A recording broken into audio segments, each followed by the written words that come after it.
वंदनीय संत समाज, धर्म प्रेमी बंधुओं, श्रद्धा मूर्ति माँ बहनों, नन्हे मुन्ने प्यारे बच्चों, सदगुरु कबीर साहब कहते हैं, जब मैं था तब हरि नहीं, अब हरि है मैं नाई, प्रेम गली यति साकरी, जामे दोए न समाए।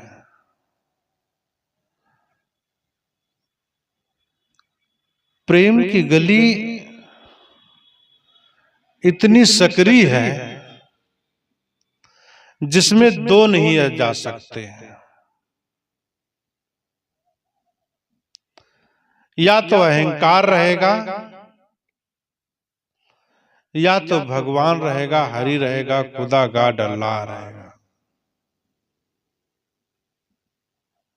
सदगुरु कबीर साहब कहते हैं कि जब मैं था तब हरि नहीं, दुखों को हरने वाला भगवान हरि परमात्मा हमारा कौन है। हरि का अर्थ है दुखों को हरने वाला, दुखों को बताने वाला, दुखों को समझाने वाला। वह कौन है? वह गुरु है।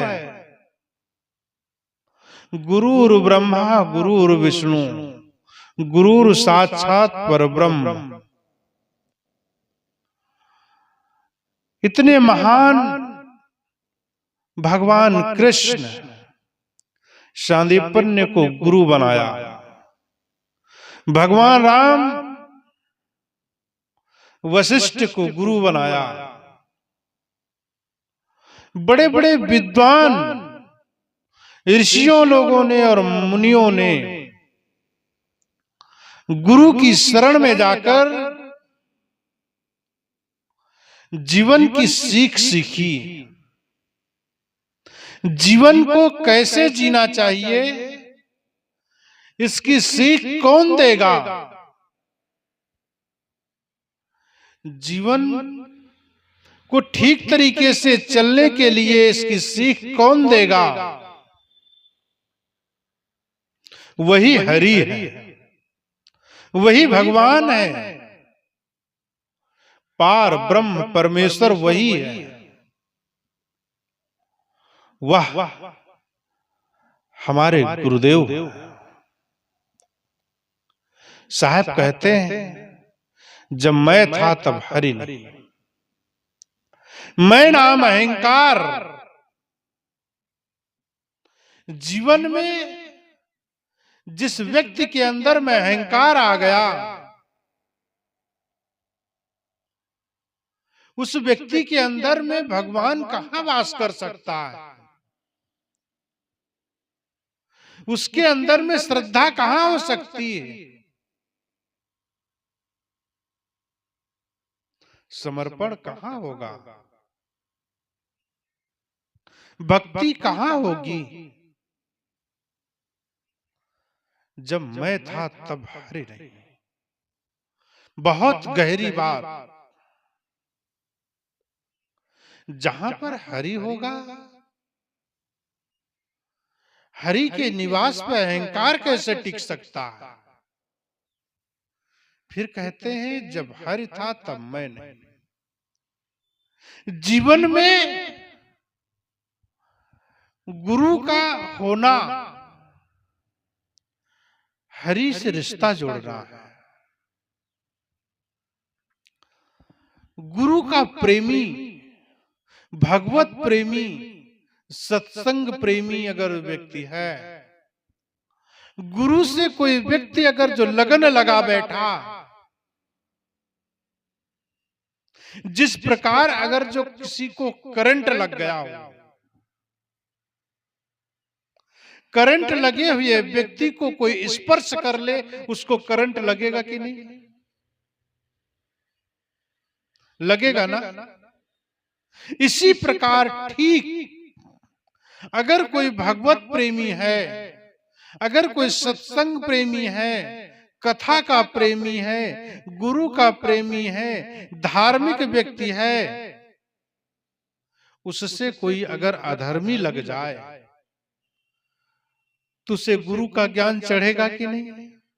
सत्संग का ज्ञान चढ़ेगा कि नहीं? भक्ति का रंग चढ़ेगा कि नहीं? पुरुषार्थ का कर्म उसके अंदर जाएगा कि नहीं? इसलिए सदगुरु कबीर साहब ने कहा, संगत कीजे साधु की हरे कोटि अपराध, ओछी संगत क्रूर की। अगर तुमने क्रूर नाम कौवे जैसे कर्कश वाणी बोलने वाला व्यक्ति का साथ किया है तो तुम्हें क्या देगा? साधु की संगत करने के लिए साहब बताते हैं, सज्जन व्यक्ति का साथ सुखद होता है। जो सज्जन होगा उसका जीवन सुखद रहता है। संगत का बहुत बड़ा प्रभाव पड़ता है जीवन में। कपड़े को जैसा रंग मिले वह उसी में रंग जाता है। मनुष्य को जैसा संग मिले उसी संग में रंग जाता है। इसलिए आपकी संगत कैसी है? कुछ लोग, बड़े बुजुर्ग लोग कहा करते थे कि कहीं पर अगर जो तुम अपनी लड़की का हाथ देने जा रहे हो, उसका घर न देखो, उसका बाप क्या कर रहा है मत देखो, उसका परिवार क्या कर रहा है मत देखो, उसकी संगत कैसी है, उसका बैकग्राउंड कैसा है। तुमने अगर जाकर के वहां पता कर लिए उसकी संगत कैसी है तो उसकी रंगत का पता चल जाएगा। उसने जीवन में अगर दारू लोगों की संगत किया, दुर्व्यसन ग्रस्त लोगों की संगत किया, जुआरियों की संगत किया, भंगेड़ियों की संगत किया,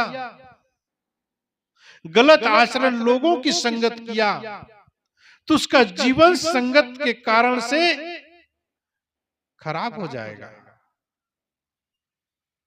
इसलिए आप किसी नेक इंसान की संगत करने का प्रयास करो। कोई भी बिगड़ना नहीं चाहता, कोई भी दुखी नहीं रहना चाहता, हर व्यक्ति सुखी रहना चाहते हैं। इसलिए साहब कहते हैं, जब मैं था तब हरि नहीं। अहंकार की जगह पर हरि नहीं रह सकता। जहां पर अहंकार होगा वहां पर सत्य कैसे टिकेगा? इसलिए एक म्यान में दो तलवार नहीं रह सकती। म्यान के लिए उतनी ही जगह बनी है तलवार के लिए, म्यान में जो सिर्फ एक ही तलवार घुस सकती है। प्रेम की गली इतनी सकरी है,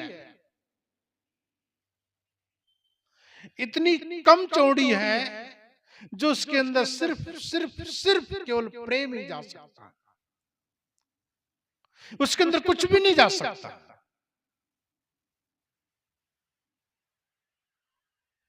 आप अगर जो कोई सकरी गली हो उसके अंदर कोई दूसरा व्यक्ति जाना चाहे, सिर्फ एक व्यक्ति जाने की जगह हो, दूसरा व्यक्ति कैसे जा सकता है? साहब उदाहरण भी ठीक तरह से देते हैं। और जब हरि वहां पर वास करेगा, गुरु का वास होगा जिस व्यक्ति के अंदर में, वहां पर अहंकार कहां रहेगा? अहंकार कैसे टूटेगा? जीवन से अहंकार टूटने का क्या उपाय? अपने अहंकारों को तोड़ना है, सेवा, साधना और भक्ति है। बड़े बड़े लोगों का अहंकार टूट जाता है। आप चाहें सत्संग प्रेमियों के यहां जाएं, सत्संग में जाएं, सत्संग सुनते सुनते आप सेवा करें।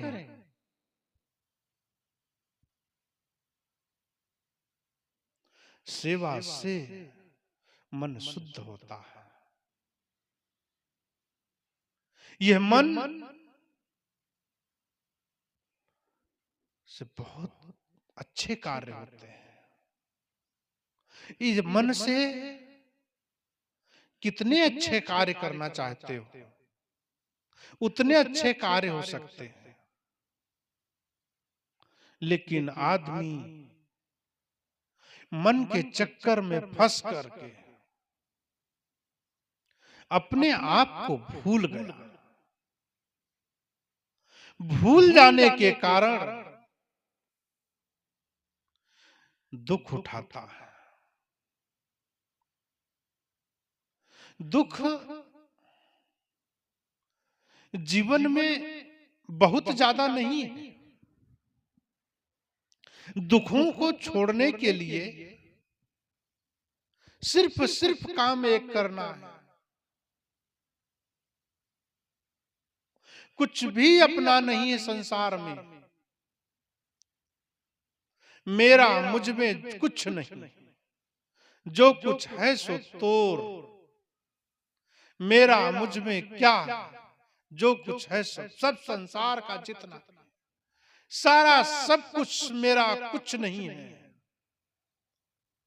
सब भगवान का है, सब गुरु का है। तूने क्या कमाया है, तूने क्या संग्रह किया है, किसके लिए? परिवार के लिए। तेरा क्या है, तुम्हारा क्या है वहां पर? जितना कमाया आपने बच्चों का है, पत्नी का है।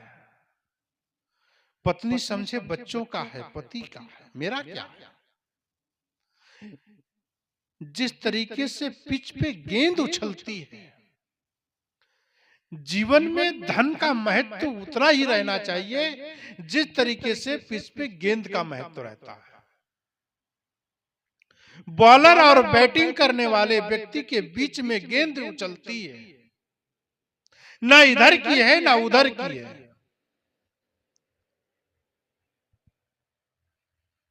परिवार में सदस्यों के बीच में जो धन की महत्ता वह उसी तरीके से होनी चाहिए। न मेरा है न तेरा है। ये जीवन सिर्फ रैन बसेरा है। जी लेना है, लोगों के साथ में बात का, बर्ताव का, सब कुछ कर लेना। और ठीक जिस दिन हमारी जरूरत होगी, जिस दिन हमारी जरूरत यहां से खत्म हो जाएगी, उस दिन से हमारा जीवन खत्म हो जाएगा।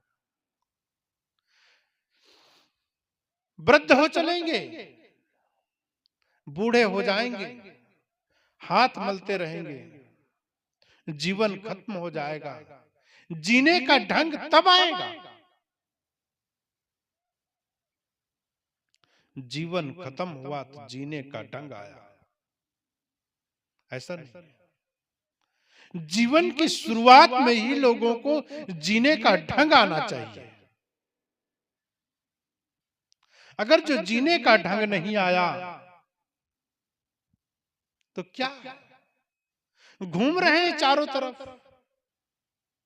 दुखों की कहानी को सुनाते सुनाते, आज इस मंदिर में, कल उस मस्जिद में, कल उस नाव वैद्य के पास, कुछ उस डॉक्टर के पास, कहीं उस साधु के पास, कहीं उस गुरु के पास, कहीं उस भगवान के मंदिर में, कहीं उस गिरजा घर में अपने दुखों की कहानी को सुनाते सुनाते जीवन खत्म हो गया, लेकिन दुख न गया।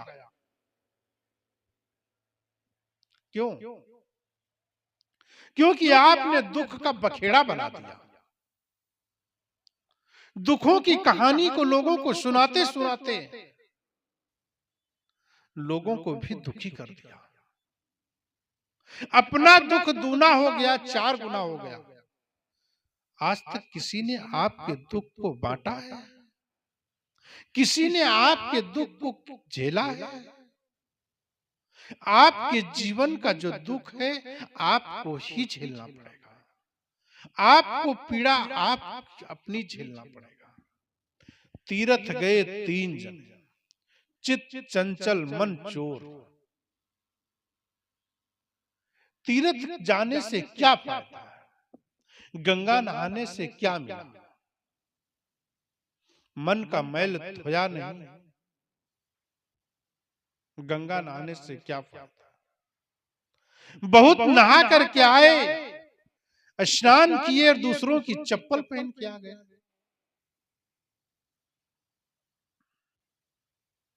गए थे मन का मैल धोने के लिए, लेकिन मन पे लादें 10 और। मन में तुमने पाप लाद लिया और जब तक तुम जिंदा रहोगे तब तक वो गंगा की चोरी, गंगा की लूट घसोट, फौरेब की हुई बातें आपके मन में घर करती रहेंगी। गए थे दान धर्म करने के लिए, सिर्फ केवल तन का मैल छोड़ दिए। तन साफ किए लेकिन मन न साफ हुआ। तो जब तन साफ किए तो मन को भी साफ करना था। किसी संतों का सत्संग सुन लेना था, जाकर के वहां पर लोगों के साथ में बैठना था, अपने मन की व्यथा को सुना करके उनसे सलाह लेना था, अपने आप को समर्पण करना था। समर्पण करते, सलाह लेते, जीवन का सुधार करते, मन की कमियों को लोगों को बताते, किसी गुरुजन के सानिध्य में जाकर के जीवन को समर्पण कर देते, मन शुद्ध हो जाता। जब मैं था तब हरि नहीं, अब हरि है लेकिन मैं का गुंजाइश नहीं है। जब साधना में रत हो जाता है आदमी, यह मनुष्य वैराग्य के अंदर में रहता है, साधना की घड़ी जब चलती है अहंकार फटकता भी नहीं है। ये तन किसका है? ये तन विष की बेलरी, गुरु अमृत की खान। यह तन तो विषयों की बेलरी, गुरु अमृत की खान है। उस गुरु से नाता रिश्ता जोड़ करके इस विष की बेलरी को, इस साधन को इस तरीके से लगा दो जिससे आपका साधना मजबूत होती चले, मन शुद्ध होता चले, आपकी साधना चरम सीमा तक पहुंचना चाहिए। आपकी मन की शुद्धता आपके जीवन की शुद्धता है। इसलिए जीवन की साधना करो, मन की साधना करो। मन अगर सध गया तो मन यही निर्मल बया। ये मन इतना निर्मल हो जाएगा जैसे गंगा नीर, जैसे गंगा का पानी अमृत होता है, इसी तरीके से आपका मन अमृत हो जाना चाहिए।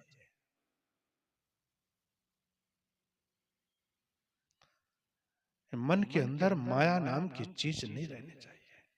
माया कोई धन नहीं है।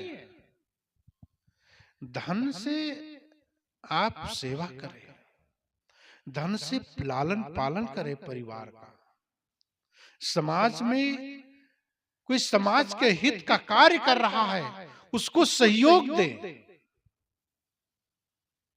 धर्म का कार्य कर रहा है, उसको सहयोग दे। परिवार में, आपके घर में, आपके ग्राम और समाज में कोई असहाय और गरीब व्यक्ति है, उसका सहयोग कर दे। धन की महत्ता वहां पर है। धन को जन ना समझे, जन को धन समझे। जीवन की असली अनुभूति तभी होगी। इसलिए मन निर्मल भया जैसे गंगा नीर। जब मन निर्मल होगा, आपके मन में दया का भाव होगा, भक्ति का अपार संपत्ति होगी।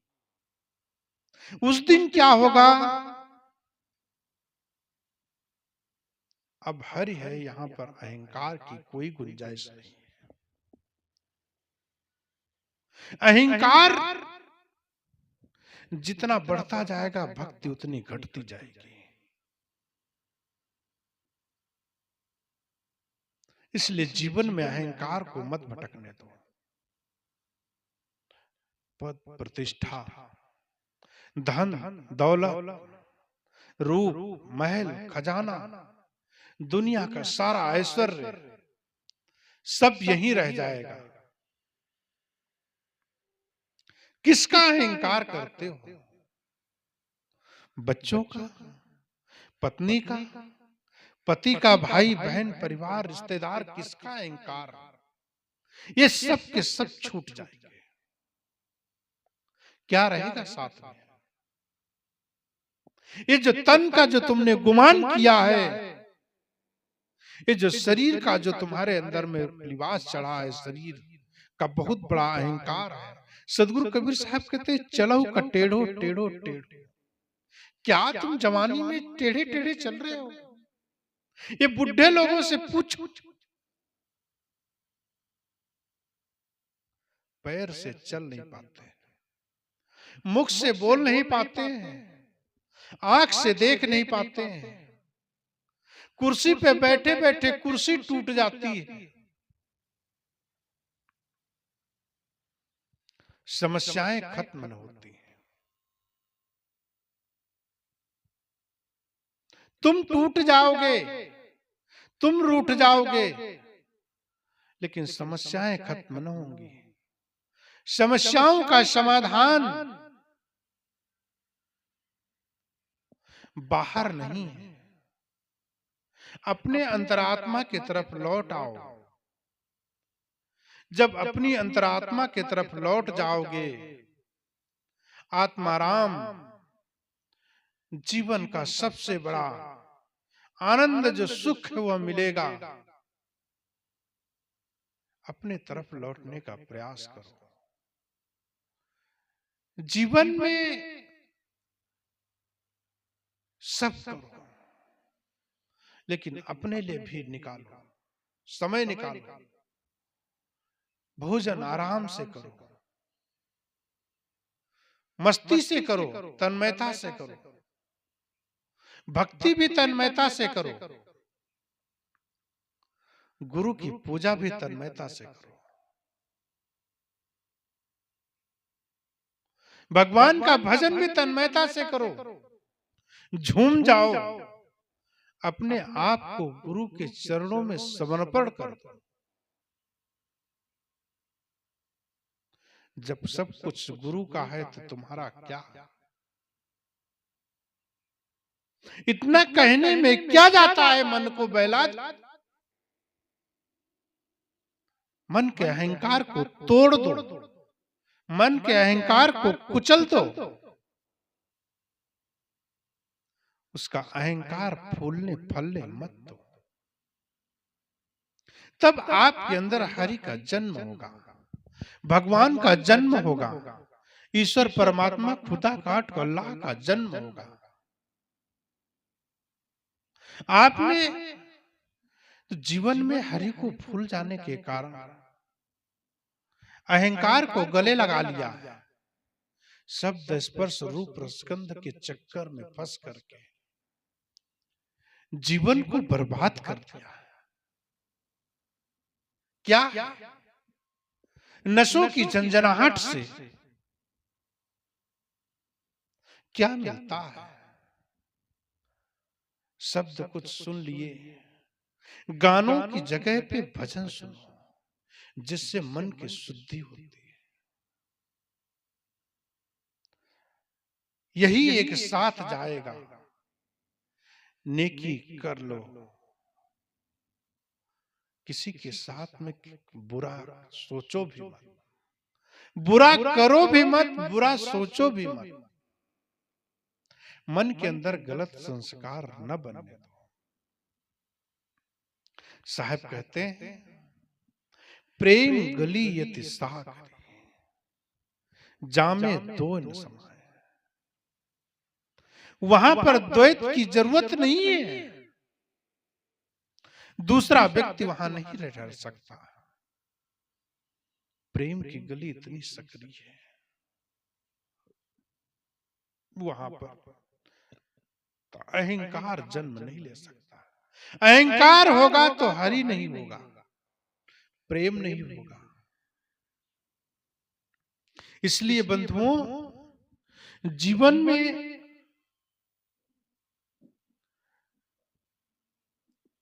प्रेम को घुसने दो। प्रेम नहीं होगा, जीवन का असली आनंद नहीं आएगा। जीवन का अगर असली आनंद लेना तो अपने आप को गुरुदेव के प्रति समर्पण करना पड़ेगा। जितना समर्पण बढ़ेगा उतना सुख होगा। झूठे सुख को सुख कहता है, मानत है मनमोद। जगत चबैना काल का, कुछ मुट्ठी कुछ गोद। ये जितने संसार के सुख हैं, ये सब झूठे हैं। गुड़िया गुड्डा का खिलौना है। इन्हीं सुखों में अपने आप को उलझाते। असली सुख तो अपने अंतरात्मा में है। जीवन का असली आनंद तो वही है। इसलिए जीवन असली आनंद पाना है, अंतरात्मा में लौट जाओ। गाओ मस्ती से, झूमो आनंद से। जीवन का सच्चा आनंद क्या है? अहंकार को खत्म कर दो, अपनी अंतरात्मा को ही रहने दो। हरि का दर्शन जरूर मिलेगा। गुरु का दर्शन करोगे, हरि का दर्शन हो जाएगा। गुरु का जो प्रेमी व्यक्ति होगा उससे टच हो जाओ। सत्संग के प्रेमी जितने भी व्यक्ति हैं, उनके पास में जाओ और बैठो। उनके पास बैठ करके सत्संग की चर्चा कर लो। जीवन की कुछ अच्छी अनमोल बातें अपने जीवन में ग्रहण कर लो। जितना ग्रहण करोगे उतना सुख मिलेगा, जितना जियोगे उतना सुख मिलेगा। जो कुछ मिला है उसको ठीक से प्रयोग कर लो। पत्नी मिली है, बच्चे मिले, पति मिले, भाई मिले, बहन मिले, उनसे ठीक से व्यवहार कर लो, प्रेम कर लो। आपको ये प्रेम फ्री मिलता है। बिना पैसे की हंसी मिलती है, बिना पैसे की खुशी मिलती है, बिना पैसे का प्रेम मिलता है। इनमें पैसे नहीं लगते हैं। दूसरे से मीठी बोली बोलने में, प्रेम से लोगों से बोलने में पैसा नहीं लगता। बिना पैसे के सारा कार्य होते हैं। लेकिन आदमी